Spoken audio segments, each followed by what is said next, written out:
Learned helplessness describes a psychological construct in which a person, after repeatedly experiencing negative, uncontrollable events, starts to see themselves as helpless. As a result, the person stops expecting positive change and starts to accept negative events as their status quo. You may give up on wanting to create positive change in your life. If you have developed learned helplessness, you don't have to stay stuck in this frame of mind. Overcome learned helplessness by figuring out the cause of your helplessness. Then, work to replace the beliefs that keep you stuck and take back control of your life. So, we are going to watch about the how to overcome learned helplessness. Method 1. Bringing awareness to your learned helplessness. First is look for the source of your learned helplessness. Your learned helplessness may have taken root due to the circumstances of your development. Try to find the root of your learned helplessness. Think back on events in your early life that may have contributed to the way you think today. For instance, in childhood, you may have been neglected or abused by your parents, and, therefore, learned that you could not expect adults to help. You may have been raised by adults who felt crippled by the system and unable to improve their lives, and had learned helplessness themselves. Reflect on your early experiences to identify the starting point of your beliefs. You may even ask friends or loved ones about your behavior to see if they can spot a common denominator that influenced who you are today. Step 2. Spot negative beliefs that keep you stuck.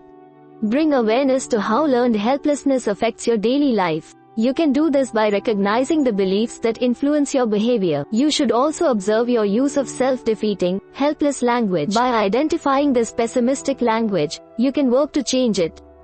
Grab a notebook and write out some of your general beliefs about life. These might sound like, if you're not born wealthy, you'll never have wealth, or, good people always finish last. Take note of your self-talk by writing down thoughts you have along the lines of, I'm a loser, I'll never get that promotion, or, if I was beautiful, maybe guys would notice me. Finally, beware of self-fulfilling prophecies. Your thoughts and beliefs have the ability to shape who you are as a person. How you think can influence what goals you set, what career you pursue, and even the kind of people you date. Even though you might want more for your life, your thoughts may have handicapped you into settling. For instance, from the earlier example, you believed, if you're not born wealthy, you'll never have wealth. If you allow this belief to take root, it may unfold just that way in your own life. You might mess up opportunities to make more money or stay in a constant cycle of debt. Method 2. Challenging negative beliefs. First is perform reality testing against negative self-talk. If your self-talk is overly negative, it can lead to low self-esteem, depression, or anxiety. Tackle the unhelpful thoughts you have by looking for evidence to support or oppose these thoughts. For instance, you might think, I'm a loser. You might seek out evidence for or against this thought. Is this a factual thought? Are you jumping to conclusions? If you have any positive relationships in your life, that automatically discounts the notion that you are a loser. Step 2. Try to find alternative explanations for your beliefs. Sometimes, learned helplessness develops because you refuse to see that there are various explanations for life events. By looking for alternative explanations, you will feel more empowered to change your situation. You might improve your mood, too. Let's say, you were passed up for a promotion at work. You might immediately think, my boss doesn't like me.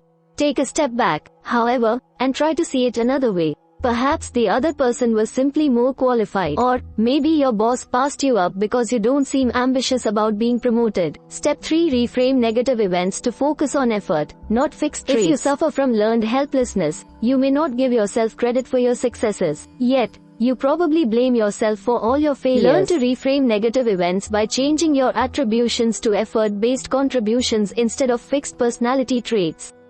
Instead of saying, I'm stupid because I screwed up the report, say, I could have tried harder. Next time, I will. This allows you to base your successes on effort, which can always be enhanced, versus stable traits like stupidity. Step 4. See yourself as worthy. Generally, people with learned helplessness struggle with poor self-esteem. You may not recognize the power you have in your own life. You see yourself as a puppet when really you are the puppeteer. You must identify your strengths and believe in your potential.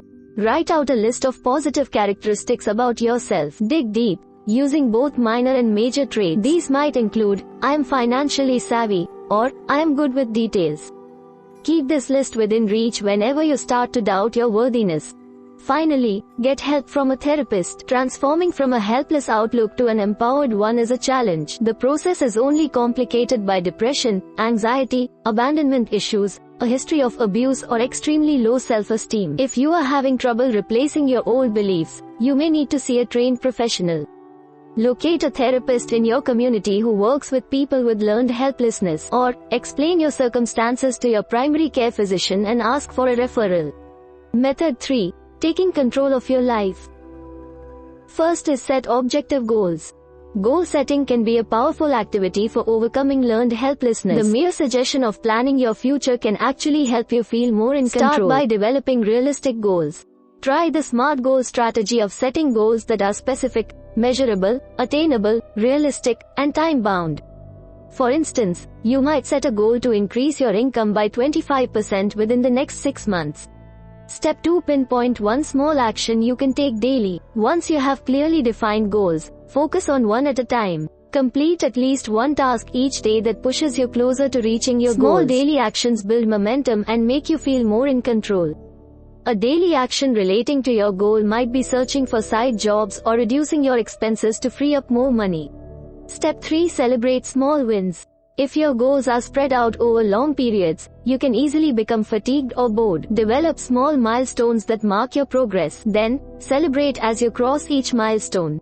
It may be nice to connect attractive rewards to each milestone that motivate you to get there. These might include a dinner out with your partner or family or a weekend away. Step 4. Create positive relationships. The people you surround yourself with influence your beliefs for better or worse. Get distance from others with learned helplessness or negative attitudes. Seek out people who have optimistic, can-do attitudes.